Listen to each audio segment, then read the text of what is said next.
Woo! Here we are, episode 3 of the Mom Game, and my, how things have changed. I'm Emily Jones. I'm Julie Dobbs. We have stayed the same. Our worlds are definitely changing. Everyone's is drastically and by the minute, it seems. And if I'm going to eat some crow right fast. Okay, let's get that out of the way. The last time we were here, we ended with like what we were going to talk about on the next podcast. And you were talking about how, you know, a little bit worried about the coronavirus. I was like, oh my gosh, this is going to be fine.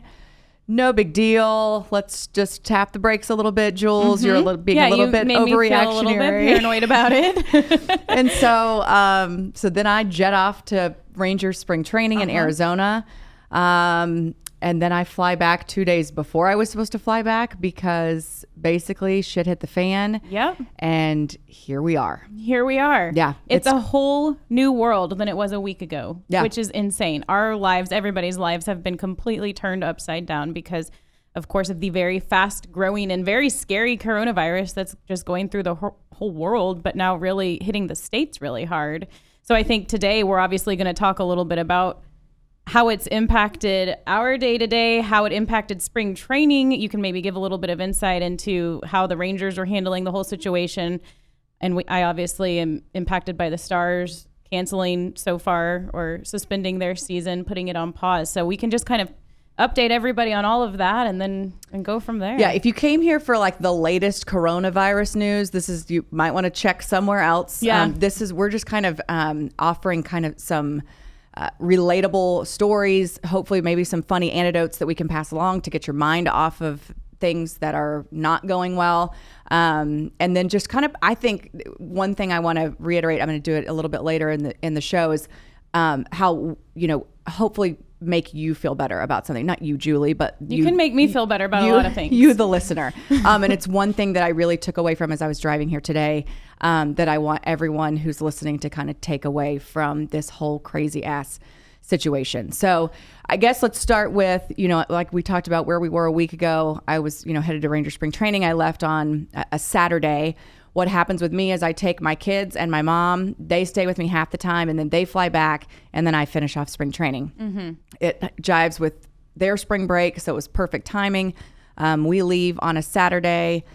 Then Wednesday, they go home. And rumbling started to happen Wednesday, but it was just kind of those early rumblings. But I was glad to get them home. I was like, okay, I'm glad my mom and my kids are at home back in Texas. Then on Wednesday night is when Rudy Gobert came up positive for the coronavirus. And then that's when the NBA canceled. You talk about March Madness. Like, everything just started to crumble around us. Mm-hmm. And so I spent all day Thursday in a hotel by myself, just feeling, and I wasn't like scared, oh gosh, I got to stay here, I'm going to get the virus or whatever. I wasn't scared of that.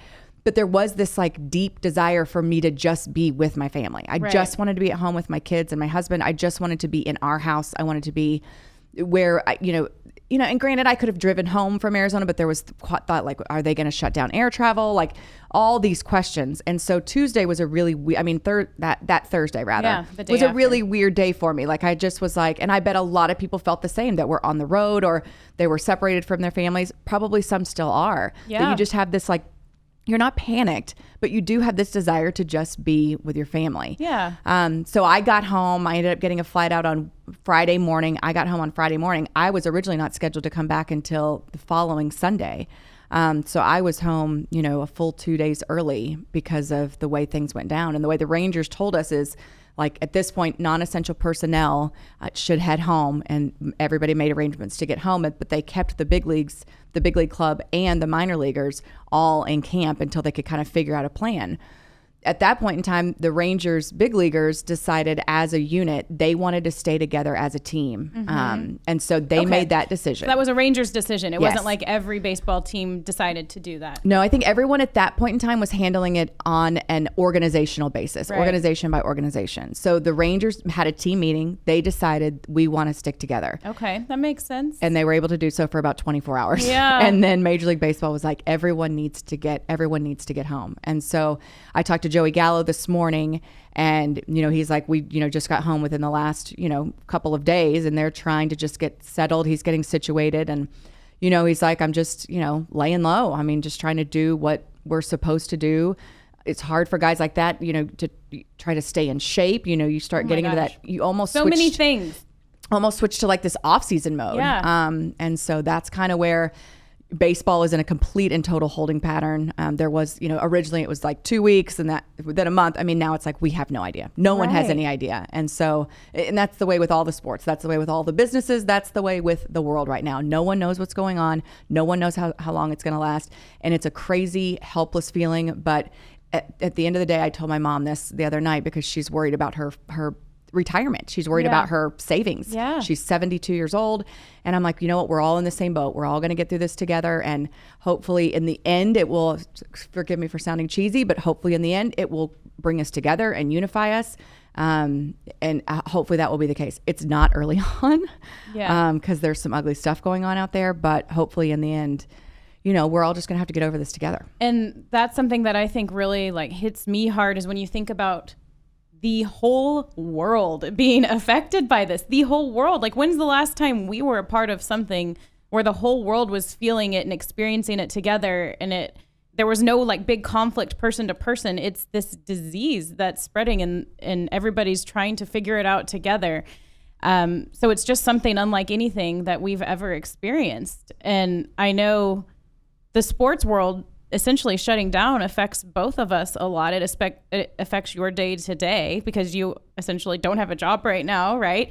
My husband's in the same place because since he works for the Dallas Stars, it was, I guess, the next morning after Rudy Gobert tested positive, and they so quickly shut down not only that game. Obviously, that game was just awkward the way it started, and then they got the news, and then they said, no, this game isn't happening. Everyone kind of ran off the court, and it was like chaos.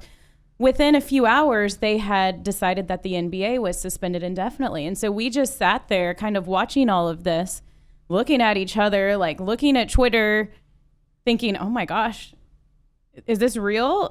So this is a professional athlete that's had this happen to him. They've shut down the NBA. What's next? Like, the NHL has got to make some sort of move, because not only is it just a similar league where you can see these things spread so quickly because you share locker rooms, you're on the court or on the ice with all of these people, but they share so many locker rooms. They share cities. They share a lot of things. And so one league's kind of taking an example from the other. And so you just feel like it's going to be this giant domino effect. And then I think it was the next morning we found out the NHL was suspended indefinitely. And so my husband and you are now in a similar spot where you're just kind of waking up every day like, what do I do? I know the kids are keeping both of you guys busy, but it's just got to be it's so weird for everybody, but especially for you two, I think. Well, I think for me personally, like I always tell people, I operate this is my 7th season working for the Rangers. And so I know like two seasons. I'm sure it's the same for pretty much anybody who works in this industry or one similar. I'm off for 6 months and I'm on for 6 months. And then about the time that my 6 months off are almost up, I start itching to get back into work. I start itching to get back into a routine. I start itching to not cook meals on a regular basis, like all of that stuff. And now it's like, it's kind of like you go into a break mode from all that. Yes. Yeah. And so now I'm at home and cooking all the things. Like, and I'm like, I made eggplant and spaghetti last night. I was like, oh my gosh, like I can't, but I was looking forward to a break from that. And not like I was looking forward to getting away from my family, but like, it's just like I've done this. I've done my share. My I need body to go clock. Have fun. Yeah. My body clock is like, okay, now it's time. Same way at the end of the Ranger season. Yeah. It's September and I'm like, these dudes are so tired of me and I am so tired of them. We need to get away from each other. Right. Like that's just the way it is. And so now it's like, my body clock, not my biological clock. My biological clock is broken and dead, but my body. Thanks for clearing that up. My body clock, in case anybody was wondering. I mean, the whole hysterectomy, all that, it puts it all down. Yeah, I get to have one of those too. We should talk hysterectomy. It's another episode, hysterectomy talk, coming at a later date, coming to a later episode. Wait. So yeah, it's just like I'm kind of in this like weird pattern, and then coupled with the fact that your kids are, preschoolish age, my kids are like in school. Right. So I feel this like legit responsibility to continue to educate them. And I am not a teacher and I have no clue what I'm doing. I will tell you that this morning, so this is like day 2, 3 of, staying inside and being responsible for my kids' education. Yeah. First of all, teachers should be paid $800 million a year. I've always each thought one of them. that. Yes. But so 8 o'clock, the kids get up like, first of all, they woke up way too early, but whatever. So I was like, starting at 8 o'clock, guys, I made eggs and bacon and whatever. Totally feel like I'm overachieving in the cooking department. Mm-hmm. That's the only department. And so I'm like, at 8 o'clock, we're going to start school activities. And so they're like, okay. So immediately it's 8 o'clock and I start looking up like these websites that their teachers have sent. Well, I can't log in. I can't figure out how to work the website. I'm like, here we go. So finally I was like, okay, so we did finagle some working websites for like 30 minutes. And I was like, okay, I want everyone to write me a story. I'm like, oh, this is golden. So I'm like, that's good. Henry, yours needs to be 10 sentences. Hattie, yours needs to be 5. And I let them write it on the computer because they think that's really cool. Mm-hmm. And so they wrote these stories and they were great. And I was like, awesome. And then so I was like, okay, now it's reading time. And so we did 30 minutes. And then I was out of shit to do. And it was 10 a.m. And I was like, oh, it's time for recess and lunch. Like, we'll check back in 3 hours. I mean, it's just like I don't know how these teachers do it. We Facebook lived an art class yesterday. I saw something about that. Bev's virtual you're art like, anything. class. Okay, sign me up. So it's 20 minutes that kept him captivated. I mean, so I literally at this point I'm searching for anything. So I feel like a lot of parents are in that boat. Like, not how do we just occupy, but also how do we not just occupy with, trash TV. Or I told my kids today, I was like, there will be no YouTube videos. Like, no, I'm so over the YouTube video. You watching kids make videos, whatever. I'm over it. My 4-year-old does that. I know. It's like something these kids so making weird. videos, and then you find out putting together toys, or that kid playing Ryan. with toys. Ryan's plays with toys? Ryan's popular for, I think, like the 5-6-year-old crowd, but he plays with toys and then he reviews them. He does his own reviews, and he makes millions of dollars. I saw something about how much money that kid is making, and he has got like a whole section of toys at Target now. Ryan does from this YouTube thing. Maybe we should get our kids doing that during this time. So okay, this will take us into down another road. My Hattie, my 6-year-old daughter, who is a Spitfire, she has been begging for her own YouTube channel for literally 2 years. And I've told her no, because I'm like, no. And I'm still standing by that, just because I know how mean people can be when you put yourself out there. I'm like, you're not ready for that yet. We're not doing it yet. Yeah. It's going to be a long time before you have your own YouTube channel. But yeah, she's dying for one. And so what I do is I will let her, like, I don't want to restrict. She's like, well, you're on TV, which kind of seems double standard. I'm like, well, I'm 42, you're 6. So she says that because you're on TV, she should be able to watch screens whenever she wants? No, she should be able to have her own YouTube channel. I was like, wow. That would be quite the stretch. You make your living on a screen, Mom. No, hopefully she's not, she won't get to be that smart. She is smart. Yeah, very manipulative. Yeah. No, but what I have let her do is make the videos, and then I don't post them. Okay. Right? Does she think you do? I have a YouTube channel. It's got like 3 videos on it. I mean, whatever. Please don't. What do you do? Please don't look for it. Do you cook? Yes, cooking with Emily. Here's how to make an egg sandwich. You crack the egg. Okay. Anyway, watch. It's like, I think it's like my demo reel or something. Okay. Like I had to have it. Yeah, I have one of those too. To get work. Yeah. So it's not like anything. Okay. Exciting. You haven't been secretly making videos in your room. No. Okay. I get embarrassed enough doing the Instagram story videos Your or whatever. Instagram stories are like my favorite thing. So yeah. Okay, I'm back. And then I always am like, I know y'all don't want to hear from me, but I am here. You know what I mean? It's it's the most awkward thing. It's like our dismounts on these podcast episodes. Yes, like trying to get off the show. We're not very good at it. Oh man. So anyway, so that's what we're doing. I've been told that very soon we're going to start getting like kind of like curriculum or online, more online, specific online resources available, rather than like, here's a really cool website to visit or whatever. But thank goodness, the sun has come out, or not even the sun, but at least the rain has stopped at times during the day, so the kids can get out and ride bikes, ride their scooters, shoot hoops, whatever. But this is a question that have struggled with. We live in a small neighborhood where there's like probably 45 houses. Mm-hmm. So it's a pretty small neighborhood. Yeah. And so the neighborhood kids, we've been kind of letting them run free in the open air. We've told them about personal space. Yeah. Yeah. But then one of my neighbors posted a picture of the kids. And I was like, oh, I'm going to get shamed. I'm going to get shamed on social media. I've had the exact same thoughts because we have a block. There's like 5 houses where everybody has at least 2 kids and everybody's all really close. And so around like 4:00 every day, everyone's like coming out like, okay, what's up, world? Everyone has their drinks. We were laughing yesterday at all the dads, gym shorts, t-shirt, ball cap. It's Yeti. like the coronavirus dad costume. Yeah. And the Yeti full of and then whatever. there's mom with the wine glass. Yeah. And my drink lately has been Moscow Mules. Like all of a sudden I'm really loving those and they do not give me hangovers at all. But anyway, all this happens like it's kind of like every day, like around 4, and then the kids start to play and we all have our hand sanitizer, and I'm just thinking these kids need something to do. They're in their own yard. If we're kind of trying to make sure like no one's on top of each other wrestling, or like they're keeping their distance, and then we're keeping our distance from the parents, and really it hasn't gotten to be too much over like 10 people because that's now the new regulation is to try and stay in groups 10 or less. So I don't know. I think that's probably something a lot of people are struggling with, but it seems like if you're just smart about it and you try to keep as much distance as you can't separate from the humans that live next door to you forever. I don't know. Yeah. You know, I don't know. That's kind of the approach we've been taking, at least. I know, us too. And it's such a gray area. And that's one of the things that I wanted to reiterate that I talked about, earlier, that I wanted that for anyone who's listening to this, the tens of you that are listening to this, to grant, hey, what else are they going to be doing right now? Grant yourself some grace. Like this morning after I, ran through my gamut of educational activities, like my kids started bickering at each other. I yelled at them, and then I was, and I'm sure I'm the only person to yell at my kids ever.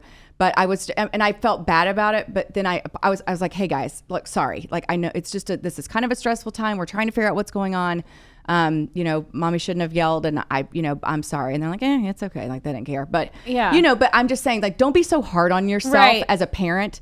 Because this stuff is weird and it's ever changing. And so just in trying to figure out like the right thing to do, just use your best judgment, but also grant yourself a decent amount of grace. You know what I mean? We're all figuring this out. If you want to have a glass or 2 of wine every single night of this dadgum quarantine, please do it. We did that anyways, so we talked about it. This is true. This is true. But now if other people want to join don't us. feel bad. Like we have no remorse for it. We have no guilt about it. Yeah. But you know what I mean? Yeah. And I think it puts moms in this this weird place where all of a sudden you're trying to be an educator and you're outside of your comfort zone. And I kind of thought it was funny. Like it was almost like we had a couple days grace period where it was some kids were going to be on spring break anyways. Okay, what's really going on in the world? And now that everyone kind of knows they're going to have a week or 2 or 3, it's like the Pinterest moms are coming out hard with their activity schedules, crafts, and like posting it, which I think is good to share because you see other things. So I'm not trying to like bash them, but it's funny because it's like some moms you think are like, I've been waiting for this moment. Right. Like this is my time to shine. I get to show off. I'm the best stay-at-home mom. I'm also probably better than the teacher is at this. And so I'm going to tell the world, and I'm over here like, okay, well, I'll take some notes. I'll take a little bit of her ideas, that kind of thing, because some of us are just not prepared for that. And yes, I mean, it takes all kinds to make the world go round, right? And I'm thankful for the Pinterest mom. I'm thankful for the craft so hard mom, because that is not me. No. I had a girlfriend send me, she had like this, bless her heart, I'm not quite there yet, but she sent me this like little, since it's St. Patrick's Day. Yes. I don't even know my kids know what St. Patrick's Day is. But anyway, so she sends me this little scavenger hunt. She was like, I'm going to send the kids on this. She was like, do you want me to email you? And I was like, she made this one herself. Okay. I saw like a different one. Did she? Anyway, well, or maybe she stole it and claimed it to be her own, whatever. But I was like, wow, that's really impressive. That's so adorable, Sarah. And you know what? Go ahead and send it to me. I can pretend. I have a lot of stuff to do tomorrow, but maybe I'll try to do it at the end of the day.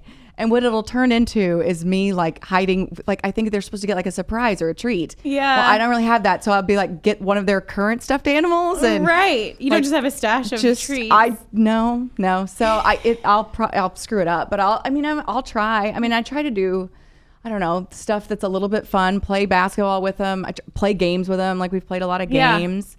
A good time for games. Yeah. Lots of games. Well, I'm being sent or seeing some things like this, and I'm not even the one doing it because I still have to go to work because we're still doing radio for now.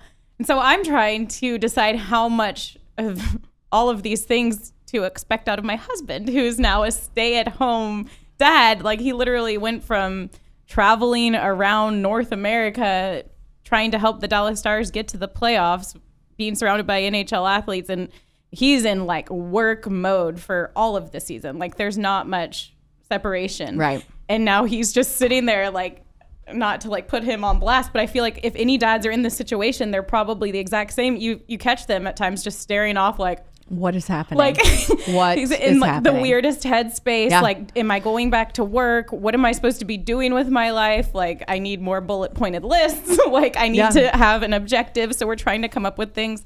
So for the time being, my husband's still working. So we haven't entered he's going that into yet. the office. He's going into the office. So I'm like, we have never been at home at the same time, like during the work week. Right. You know what I mean? He's always worked. I've always worked. So, I mean, if we end up both, all going to be oh my God, it's going to be, it's going to happen. It's going to happen. But I mean, I'm curious to see what it'll be like. Yes. You know what I mean? Like we might just have to have like, you know, take shifts. You want to go take a ride in the car? You want to go to, you know, what do you want to do? You can at least alternate the childcare maybe. Like say I take an hour, you take an hour, and you can still get that alone time that you probably... But then what are you going to do with your free hour? Go sit in a dark room and stare at the wall and do nothing? Like literally just do nothing and sit in some peace and quiet? Yeah, there's nothing wrong with that. We were talking about it on the radio because some people were, you know, it's so funny too. It's like, okay, the coronavirus joke series comes out on Twitter and everyone's trying to make all these jokes, not necessarily about that because it's not a laughing matter, but everyone's trying to be funny